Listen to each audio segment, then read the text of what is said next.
MG university നടത്തിയ multi disciplinary course MDC Kerala പഠനത്തിൻ്റെ ചോദ്യങ്ങളും അവിടെ ഉത്തരങ്ങളുമാണ് പറയാൻ പോകുന്നത്. വാസ്തുശാസ്ത്രം ആരുമായി ബന്ധപ്പെട്ടിരിക്കുന്നു? ഇതിലെ ഉത്തരം ഭവന നിർമ്മാണമാണ്. ഇന്ത്യയിലെ ആദ്യത്തെ സർവ്വമത സമ്മേളനം എവിടെ വെച്ചായിരുന്നു നടന്നത്? അത് ആലുവ.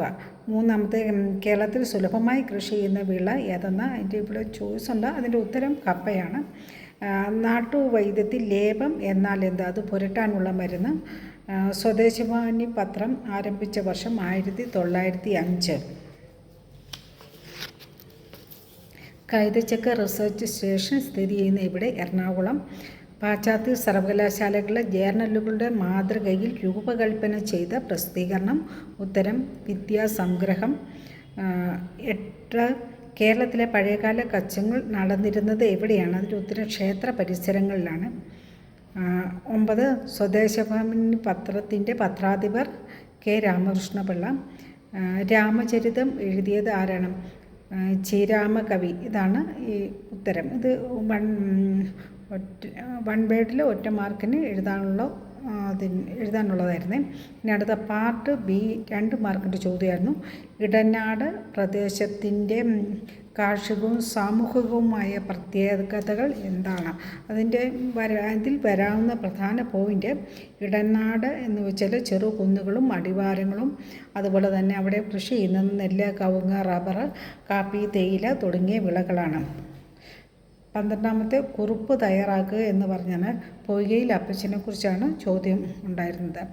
അപ്പോൾ ഇതിൻ്റെ ഉത്തരം, അദ്ദേഹം ദളിത് നവോത്ഥാന നായകനാണ്. അത് ദളിത് മുന്നേറ്റങ്ങളിൽ ആദ്യകാലങ്ങളിൽ മുൻനിരയിൽ പ്രവർത്തിച്ചിരുന്ന ആളായിരുന്നു പൊയ്കയിലപ്പച്ചൻ. 1879 ഫെബ്രുവരി 19 ഇരവിപേരൂരിലാണ് അദ്ദേഹം ജനിച്ചത്. അദ്ദേഹം പിന്നീട് മതപരിവർത്തനം ചെയ്യുകയൊക്കെ ചെയ്തു. അദ്ദേഹം പിന്നീട് യോഹന്നാൻ എന്ന പേര് സ്വീകരിക്കുന്നു. അതായത് ക്രിസ്തുമതത്തിലേക്ക് പരിവർത്തനം, അല്ലെങ്കിൽ ക്രിസ്തുമതത്തിൽ നിന്ന് മറ്റ് മതത്തിലേക്ക് പരിവർത്തനം ചെയ്തവരും, അല്ലെങ്കിൽ ഹിന്ദുമതത്തിൽ നിന്ന് ക്രിസ്തുമതത്തിലേക്ക് മതപരിവർത്തനം ചെയ്തവരും രണ്ടാം തരക്കാരായി മാറ്റപ്പെട്ടതിൽ മനം തോന്നുന്ന അദ്ദേഹം വേർപാട് സഭയിൽ ചേരുന്നു. പിന്നെ അവിടെയും ഒരു രണ്ടാം തരക്കാരായിട്ടാണ് കണ്ടിരുന്നത്. അദ്ദേഹം ഒടുവിൽ ദ്രാവിഡ ദളിതൻ എന്ന ദർശനത്തിൽ 1909 പ്രത്യക്ഷ രക്ഷാ ദൈവസഭ ഇരവിപേരൂർ ആസ്ഥാനമാക്കി സ്ഥാപിച്ചു. അത്തരം കാര്യങ്ങളാണ് അതിൻ്റെ അകത്ത് ഉൾക്കൊള്ളിക്കേണ്ടത്. അടുത്തത്, കേരള സംസ്ഥാന സഹകരണ കൃഷി ഗ്രാമവികസന ബാങ്കിൻ്റെ പ്രവർത്തനങ്ങൾ എന്തെല്ലാമെന്നാണ് 13ാമത്തെ ചോദ്യം വരുന്നത്.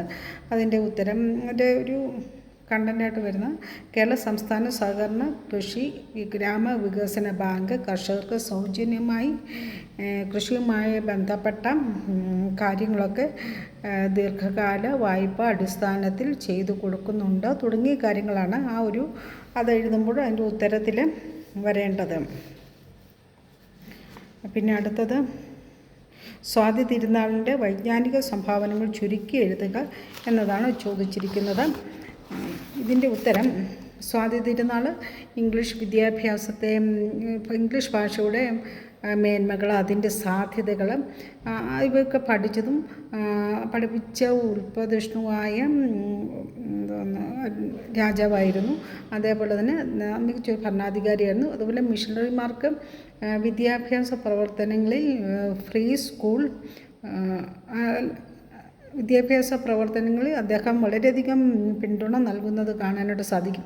ആദ്യമായി സർക്കാർ തലത്തിൽ സ്കൂൾ ആരംഭിച്ചു. 1836 രാജാസ് കോളേജ്,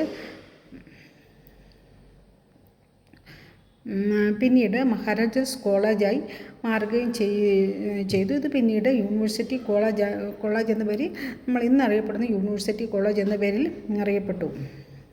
പിന്നെ അടുത്തത്, കേരളത്തിലെ ആധുനിക വിദ്യാഭ്യാസത്തിന് തുടക്കം കുറിച്ച ആരെന്നാണ്. അതിൻ്റെ ഉത്തരം മിഷണറിമാരാണ്. അത് കുറച്ചുകൂടി വികസിപ്പിച്ച് എഴുതിയാൽ മതി. പിന്നെ ID മേഖലയിലെ ഡിജിറ്റൽ സാധ്യതകൾ എന്തെന്നാണ് അടുത്ത ചോദ്യം ചോദിച്ചിരുന്നത്. അതായത് 16ാമത്തെ, അപ്പം ഇതിൻ്റെ IT സോഫ്റ്റ്വെയർ വികസനം ഇത് നമുക്ക് ഈ ഒരു കാലത്ത് അറിയാവുന്ന network administration, database administration, IT consulting, web വികസനം, സൈബർ സുരക്ഷ, മൊബൈൽ ആപ്ലിക്കേഷൻ ഇവയൊക്കെയാണ് അതിൻ്റെ അകത്ത് എഴുതേണ്ടത്. ഇതിനെ 18ാമത്തെ കോട്ടം അഥവാ കോയിൽ എന്ന് വിളിക്കപ്പെടുന്ന സ്ഥാപനങ്ങൾക്ക് സാമൂഹിക ജീവിതത്തിൽ എന്ത് സ്ഥാനമാണ് വഹിച്ചിരുന്നത് എന്നൊരു ചോദ്യമാണ് 17ാമത് വന്നിരുന്നത്. അതിൻ്റെ ഉത്തരമായിട്ട് വരുന്നത് സംഘകാലത്തിൻ്റെ ആദ്യഘട്ടത്തിൽ കോട്ടം അഥവാ കോയിൽ എന്ന ആരാധനാലയങ്ങൾ രൂപപ്പെട്ടു. ഒരു ജൈവ ബുദ്ധ ആരാധനാലയങ്ങൾ, ഇവയിൽ പലതും പിന്നീട് ഹിന്ദു ക്ഷേത്രങ്ങളായിട്ട് മാറുന്നത് കാണാനായിട്ട് സാധിക്കും. അടുത്തത് അടുത്ത ചോദ്യം ചാവറ കുര്യാക്കോസ് ഏലിയാസ് അച്ഛൻ്റെ മിഷണറി പ്രവർത്തനങ്ങൾ എന്തെന്നുള്ളതായിരുന്നു. ചാവറ അച്ഛൻ നമുക്കറിയാം 19ാം നൂറ്റാണ്ടിലെ നവോത്ഥാന നായകനായിരുന്നു. പിന്നെ വിദ്യാഭ്യാസം, പിന്നെ ദളിത് നവോത്ഥാനം, കാർഷിക രംഗം ഇവയിലൊക്കെ ഉയർന്ന പദവി ഉയർന്ന പ്രവർത്തനങ്ങൾ അദ്ദേഹം കാഴ്ചവെക്കുകയും ചെയ്തു. അതുപോലെ തന്നെ സെമിനാരികൾ സ്ഥാപിച്ചു, കന്യാസ്ത്രീ മഠങ്ങളൊക്കെ സ്ഥാപിച്ചു, ആശുപത്രികൾ, അച്ചടിശാലകൾ, പിന്നെ നന്മരണ സഖ്യം രൂപീകരിച്ചു. ഇത്തരം കാര്യം പിന്നെ മിഷണറി പ്രവർത്തനങ്ങൾ ഒക്കെ പ്രാധാന്യം കൊടുത്തു. ഇവയൊക്കെയാണ് ആ ഒരു കാര്യത്തിൽ അദ്ദേഹത്തെക്കുറിച്ച് പറയുമ്പോൾ എഴുതേണ്ടത്. പിന്നെ തെയ്യം എന്ന പദത്തിൻ്റെ നിഷ്പത്തി എന്തെന്നാണ് 10ാമത്തെ ചോദ്യം. തെയ്യം എന്ന് പറഞ്ഞാൽ ദൈവത്തിൻ്റെ പ്രതിരൂപമായിട്ട് കടന്നു വരുന്നതാണ്.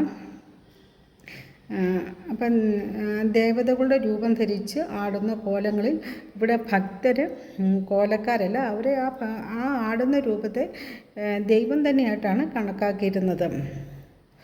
പിന്നെ അടുത്ത ചോദ്യം കേരളത്തിലെ സാമൂഹിക വൈവിധ്യത്തിൽ ജൂതരുടെ പങ്ക് വിലയിരുത്തുക എന്നതായിരുന്നു 20ാമത്തെ ചോദ്യം. അപ്പം കേരളത്തിൻ്റെ മതപരിവർത്തന ചരിത്രത്തിൽ വളരെ പഴക്കം അവകാശപ്പെടാവുന്നതാണ്. ഈ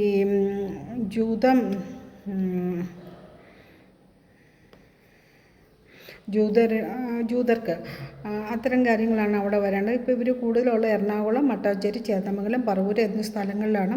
അവർക്ക് സവിശേഷമായ കലാരൂപങ്ങളൊക്കെ ഉണ്ടായിരുന്നു, പാട്ടുകൾ ഉണ്ടായിരുന്നു. കാർക്കുഴലി, ജൂതരുടെ മലയാളം പാട്ടുകൾ എന്നിവർ ഡോക്ടർ സക്കറിയ ഇതേക്കുറിച്ചൊരു പുസ്തകം രചിച്ചിട്ടുണ്ട്.